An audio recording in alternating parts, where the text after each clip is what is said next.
What's up you guys, it's Jason from RPM and today we're going to be doing a crash course, quick installation video on our radiator and fan override harnesses and how to install them and your options for doing so. So this is the Maverick R and this is what they're for.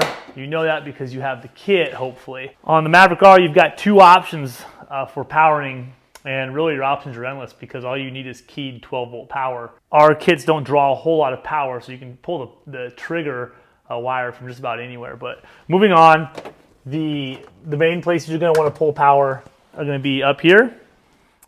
You can get up in there. That allows you to put your switch down here where the factory switches would be, or if you have the BRP option, you could power your fans off of your auxiliary switches.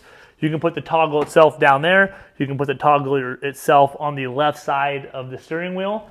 Or there's a second option for a bus bar, is if you have the seat out, on this panel down here is another bus bar. It's pretty much built for accessories. So we're going to pull this screw out here and then remove this panel. And then you can see back in there is a bus bar. That's where we've got it set up. So you've got three blocks, and you have your constant power, your keyed power, and your ground, your negative. So the top one is your keyed power, and that's really important. We'll get guys all the time who say, oh, my toggle switch is staying on all the time. You're on constant power, so you want to be on keyed power. So once you've got that installed, you can drop your switches up here if that's where you're putting them, or you can put them up there or down here, wherever you want, based off wherever you grab your power from. So moving to the back of the car, we're going to take a look at, obviously at this point you've pulled your wires to the back of the car through the firewall, and you're looking at now the intercooler fans. And the intercooler draws on two power sources, so you'll have two switches, which the first one is right here. So we're simply going to unplug it, as simple as that. Second one right here, we're going to unplug it. Simple as that. We're just going to leave those loose for now. You've got your harness pulled. It's going to look something like this. And then you've got your splitter harness. It's going to look something like this. We're just going to plug them into each other. And you only have a splitter harness like this for your intercooler side. It's going to look like that.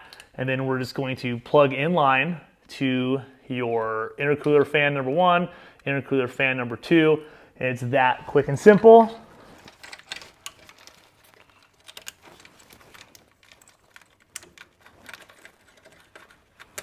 At this point, you're going to have some excess wire. We're going to zip tie everything up top here. If you're provided zip ties, make sure your wires ran clean.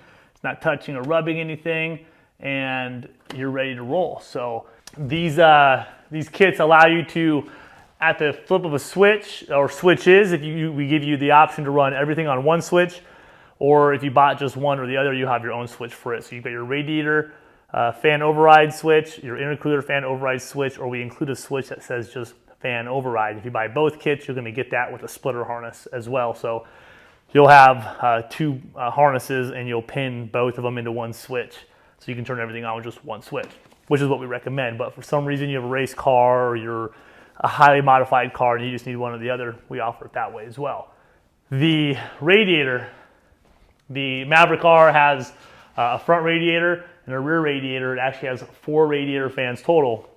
The cool thing about the R kit and the rear radiator is that you only need to plug into your passenger side fan, and that will activate both fans. So on the Maverick R, back up in here, kind of blind, I'm going to reach up in here blind like, and we're going to unplug the radiator. That's it. The other side is still connected to the shroud itself. We're going to take our harness, which we've already ran. We're going to plug it in up there. See if I can do it blind. Oh, there you go, beautiful. Plug this one in. There you go, hear that nice positive click sound. You know she's tight. We're going to zip tie it up there nice and clean. And then it'll be out of the way, no moving parts. Simple as that. Now, you can just come up to the front of the car, key power on, and we're going to hit just intercooler. There you go. adjust your radiators. There you go. And guys, the cool thing about our kits are that if you forget to turn them on for some reason, or you don't want them on, the factory ECU is still going to trigger those fans to turn on. So it's not like you have to remember to turn them on. The factory triggers is, say the car turns on the ECU at 189 degrees, or if you have a tune that's changed, it will still turn those and activate them on to help the car run cool. So what ours does is kind of allow you to be even, cooler intake temps, and obviously your radiator temp, your coolant temps. So that's that, you guys. Simple install. Enjoy it. If you don't want one of these, you can pick them up at RPMSxS.com.